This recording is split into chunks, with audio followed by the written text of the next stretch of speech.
Assalamualaikum warahmatullahi wabarakatuh. Hari ini saya akan mencoba menerangkan penggunaan alat spektrofotometer BVFIS. Mereknya adalah Shimadzu dengan nomor serinya adalah 1601. Kemudian pertama saya akan jelaskan bagian-bagian dari alatnya. Yang pertama ini adalah alat spektronya.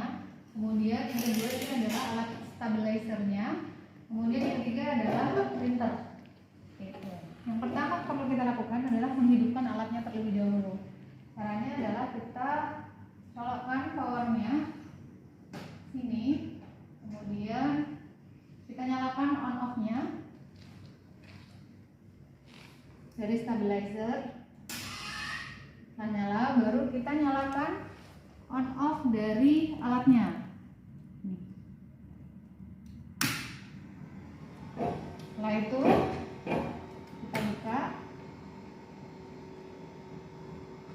kemudian biarkan dia menginisialisasi ya. Jadi proses inisialisasi ini dia mengecek kondisi alatnya gitu ya. Kalau misalnya udah dicek, dia akan bintangnya itu akan nyala. Jadi ini kita tunggu sampai semua bintang itu menyala. Nah, kalau proses inisialisasinya udah selesai, artinya tanda bintangnya udah bercahaya semua, maka nanti tampilannya akan seperti ini gitu ya. Nah, di sini untuk modenya itu ada nomor 1 sampai nomor 8. Yang sering kita gunakan itu hanya satu fotometrik sama nomor 2 spektrum. Di sini itu 550 ini menunjukkan panjang gelombangnya, kemudian yang A ini menunjukkan ABS-nya. Gitu ya. Terus sekarang saya akan mencoba menjelaskan 3 tahapan utama ya. Yang pertama adalah ngeblangko, kemudian yang kedua itu mengukur fotometrik ya, mengukur ABS-nya secara fotometrik. Yang ketiga adalah pembuatan spektrum. Yang pertama kita ngeblangko ya. Jadi kalau dalam spektrofotometri itu harus dilakukan ngeblangko dari pelarut. Tujuannya ngeblangko itu adalah membuat pelarutnya itu tidak memiliki absorbansi. Jadi pelarutnya itu absorbansinya dibikin nol gitu ya.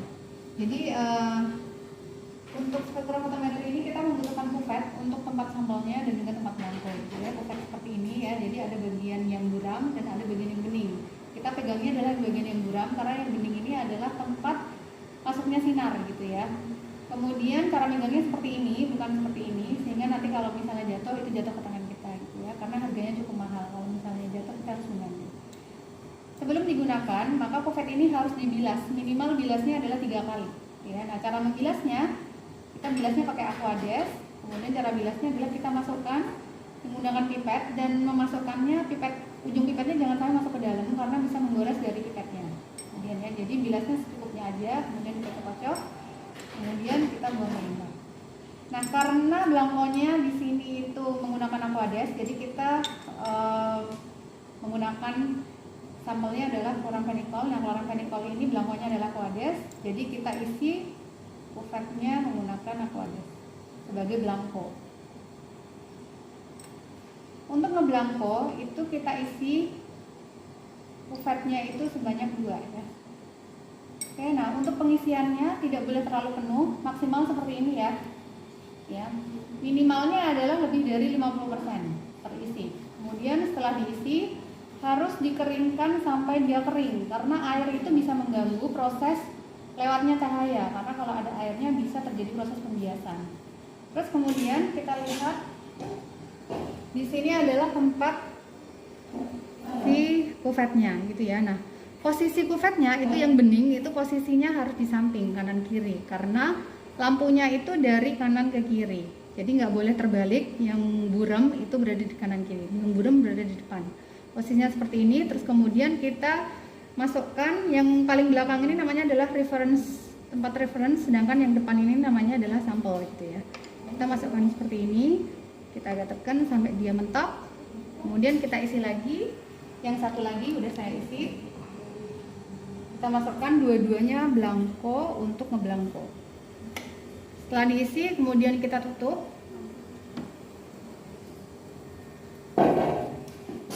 Selanjutnya kita pencet fotometrik. Jadi untuk memilih itu kita, karena ini monitornya tidak touchscreen, jadi kita sesuai angkanya. Kalau fotometrik nomornya 1, maka kita pencetnya di sini adalah angka 1.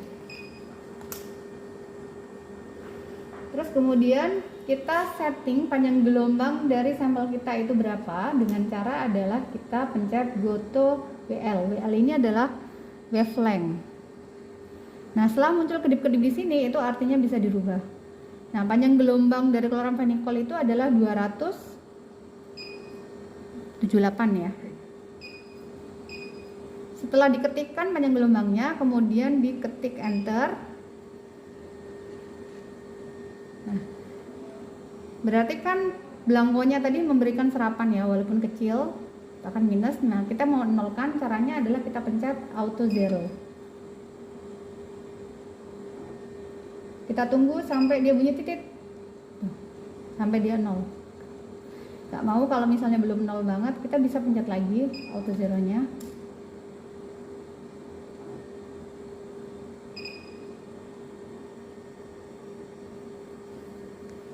Gak mau 0 ya. Oke, jadi kalau sudah dipencet auto zero berarti proses ngebelangkonya udah selesai. Selanjutnya kita ganti menggunakan baku gitu ya. Jadi yang kita ganti itu yang bagian sampelnya kita ganti menggunakan baku. Jadi kita harus mengukurnya adalah bakunya dulu sebelum sampelnya.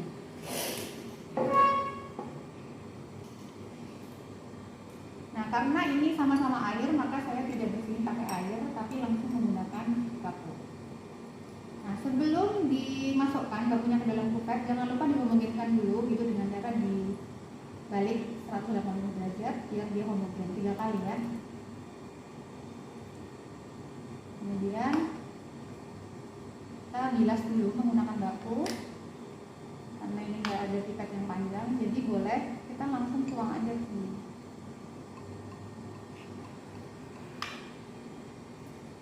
Jadi bilasnya bisa langsung dituang atau bisa juga menggunakan pipet ya, tergantung mana yang ada. 3 kali, kemudian kita isi.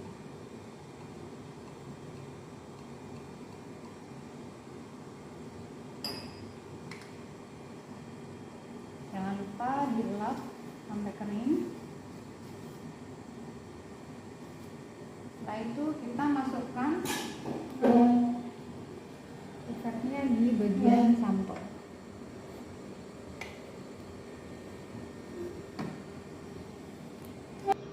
Oke, karena tadinya kita mau pakai sampelnya itu chloramphenicol, ternyata chloramphenicol ABS-nya terlalu kecil, jadi nanti spektrumnya nanti terlalu jelek gitu ya. Jadi kita ganti aja baku dan sampelnya kita gunakan vitamin B12 ya. Jadi karena vitamin B12 tadi untuk bakunya udah saya masukkan ke dalam bagian sampel BIM. Jadi ini kan sampel BIM, reference BIM-nya tetap menggunakan belangkonya yaitu Aquades. Sedangkan yang bagian sampel BIM-nya sekarang kita ganti dengan baku dulu ya, baku dari vitamin B12. Kita masukkan, maka kita ganti dulu panjang gelombangnya. Ini kan punyanya si chloramphenicol 278, kita ganti punyanya vitamin B12 itu 361 ya. 361 nanometer. Nah, kalau misalnya mau menghapus itu tinggal pencet ini ya, CE ya. Kemudian setelah oke kita enter.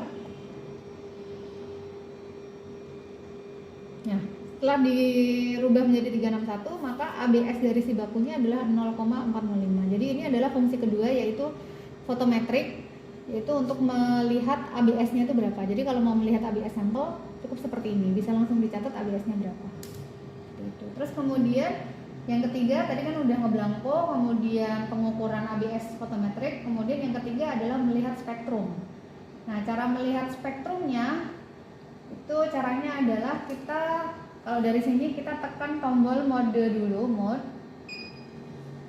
Kemudian kita pencet yang nomor 2, spektrum.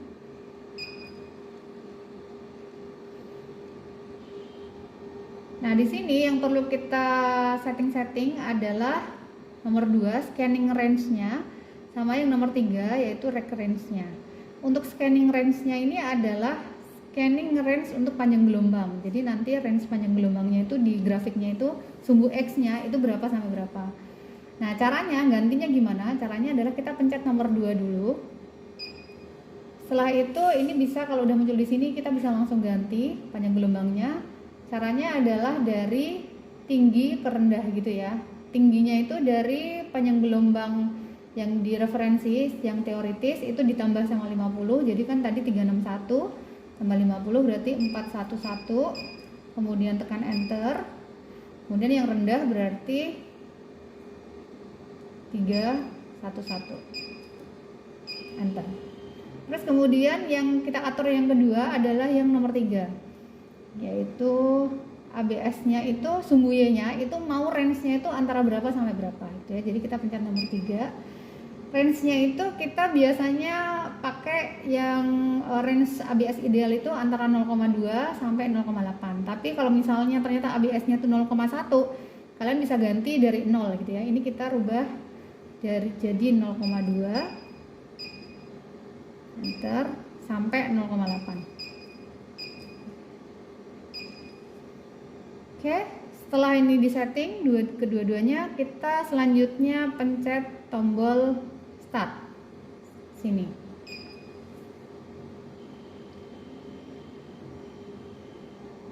Nah, ini sudah muncul spektrumnya. Ini spektrumnya seperti ini, tidak terlalu bagus ya karena dia mungkin yang bawah-bawah itu nggak terlalu kelihatan.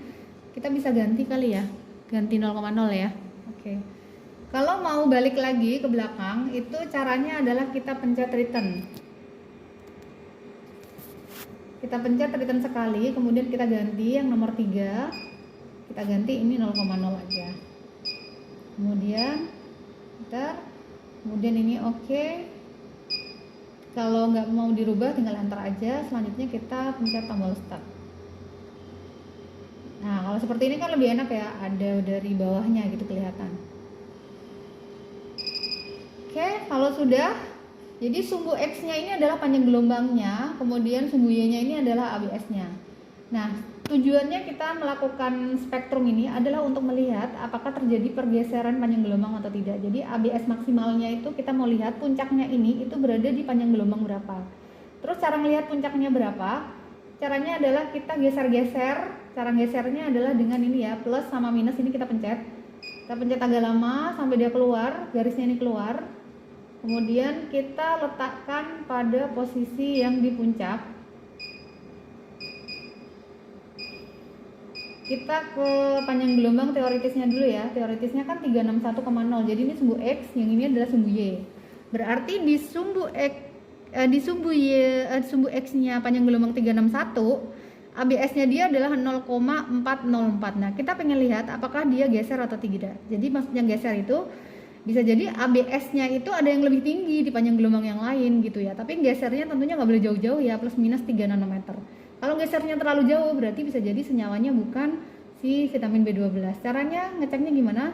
Kita cek ke kanan dan ke kiri. Jadi kita cek dulu ke kanan, kita pencet terus sambil dipencet itu sambil kita lihat ya. Ini kita balik lagi ke 360. Ini kan 0,400, kemudian 0,403 berarti naik ya, lebih tinggi. 404 lebih tinggi lagi, 405 lebih tinggi lagi. Nah, berarti tadi kan udah turun ya, berarti yang paling tinggi itu di sini ya, 0,405 berarti di 361,5. Terus kemudian kita cek juga yang sebelah kiri dari 360 kita cek, kita pencet 0,395 berarti dia lebih rendah. Jadi kalau yang sebelah kiri nggak ada, berarti yang tertingginya itu adalah di 361,5 seperti ini. Jadi kita udah tahu dia ada pergeseran sedikit, pergeseran 1,5 nanometer. Jadi yang kita gunakan adalah ketika mengukur kita pakai panjang gelombangnya adalah yang ini. Jadinya kita rubah lagi panjang gelombangnya menggunakan settingan panjang gelombangnya menggunakan yang ini. Oke, jadi ini bisa langsung dicatat ya datanya. Data si ABS-nya si baku itu 0,405 itu bisa langsung dicatat. Nih. Ya. Terus kemudian nah, sebenarnya untuk pengukuran sampel itu bisa langsung di fotometrik, tapi karena kita mau lihat spektrumnya si sampel sama spektrumnya si baku itu apakah dia identik atau tidak gitu. Jadi kita mau lihat si sampel si baku sama si sampel itu mau langsung kita dijadikan dalam satu frame gitu ya. Jadi caranya kita nggak keluar dulu, tapi kita sampelnya langsung kita masukkan ke sini gitu ya. Jadi ini bakunya kita ganti, jangan lupa dibilas dulu.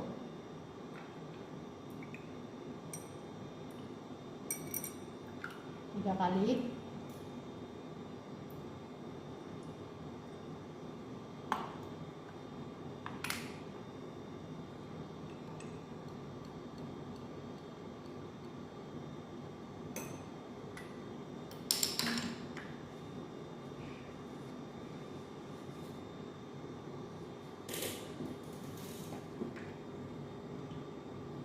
Ini sampel 1 kita masukkan. Nah, setelah sampel 1 kita masukkan, kita langsung pencet tombol start.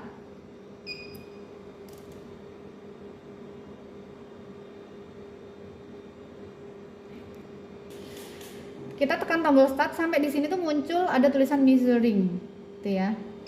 Terus sampai ada bunyi titik-titik, itu artinya dia prosesnya udah selesai. Jadi ini karena ABS-nya itu sangat mendekati, jadi antara spektrumnya si baku dan spektrumnya si sampel itu sama persis. Berarti si sampel itu benar mengandung vitamin B12 karena profilnya sama persis ya. Dan konsentrasinya juga berarti sangat berdekatan gitu karena dia tumpang tindih.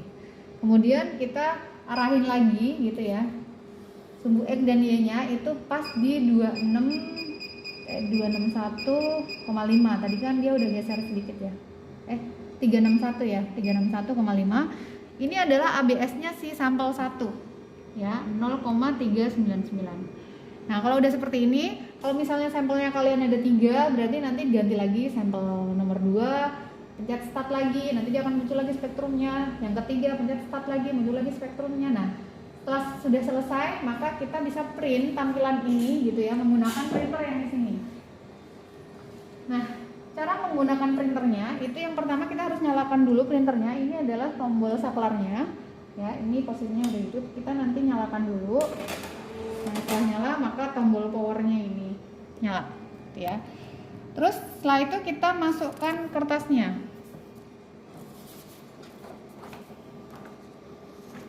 Ini bisa dibuka aja ya untuk memudahkan untuk melihat. Pada saat menyobek kertasnya nanti baru bisa dipasang lagi. Ini kita pasang. Kemudian untuk memasukkan kertasnya itu bisa tekan tombol ini ya, dalam posisi yang ini mati semua ya, posisinya itu offline mati, itu nanti kita pencet. Kalau dia nggak mau maka kita agak tekan kertasnya begini. Nah, sampai dia kiranya cukup lah untuk di print ya, sampai sini. Setelah kertasnya udah masuk, kita pencet tombol online di sini. Kita pencet tombol online. Nah, di online ini nyala lampunya, kemudian di ready ini nyala lampunya, berarti dia sudah ready untuk ngeprint. Terus kemudian cara ngeprintnya kita tinggal pencet tombol print yang di sini, ya, tinggal pencet aja dan dia akan ngeprint.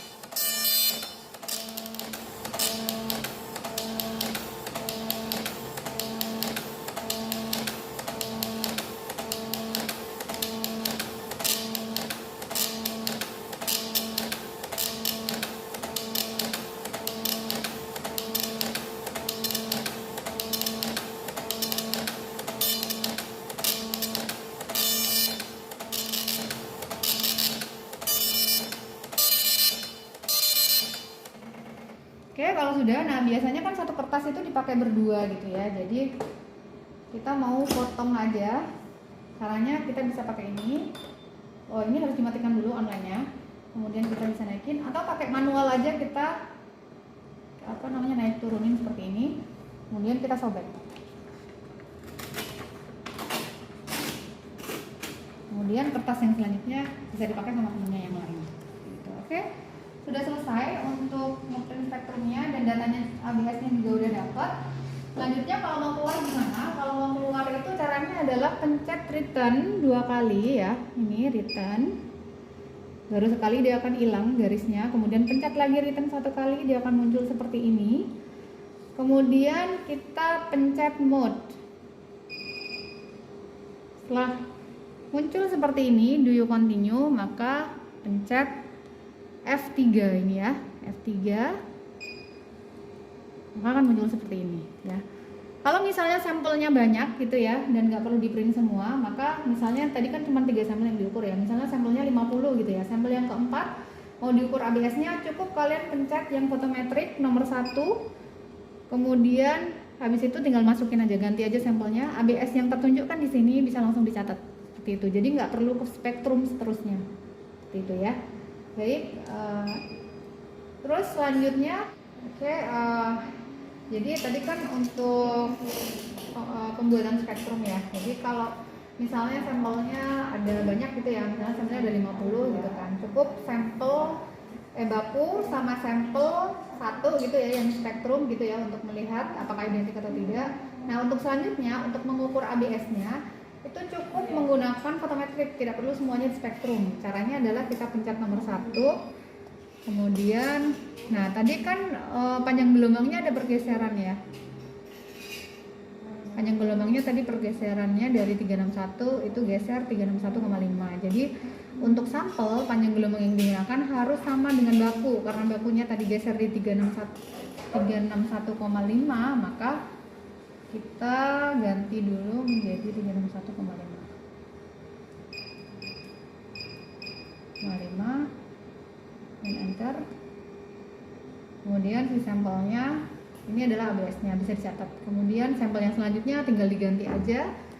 Yang kuvet yang di sampel BIM diganti sampel selanjutnya, kemudian ditutup, kemudian dilihat lagi ABS-nya berapa, tinggal dicatat seperti itu sampai selesai. Ya nggak perlu di spektrum semuanya. Oke, kalau sudah selesai semuanya, kemudian kita mau matikan, caranya kita harus balik dulu ke mode awal, kita pencet mode.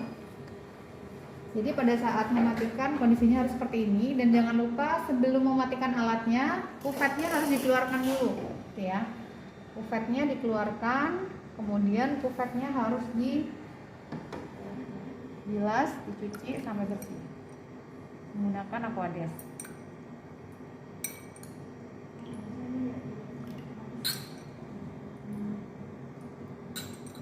Kemudian naruhnya dibalik seperti ini biar dia kering. Yang ini juga sama, anggaplah ini udah dicuci ya, kita taruh, kemudian kita matikan semua tombol-tombolnya. Yang pertama kita matikan adalah printernya dulu. Sebelum printernya dimatikan, kertasnya harus dikeluarkan dulu. Cara ngeluarinnya bisa dengan ini ya, pencet form fit. Ini harus online-nya harus dimatikan dulu, form fit. Oke. Terus kemudian ini tombolnya di on-kan. Ini dilepas, taruh. Selanjutnya kita matikan powernya, stabilizernya, kemudian dicabut. Selanjutnya ininya ditutup. Oke, cukup sekian tutorial penggunaan spektrosimetri hari ini. Terima kasih, semoga bermanfaat. Wassalamualaikum warahmatullahi wabarakatuh.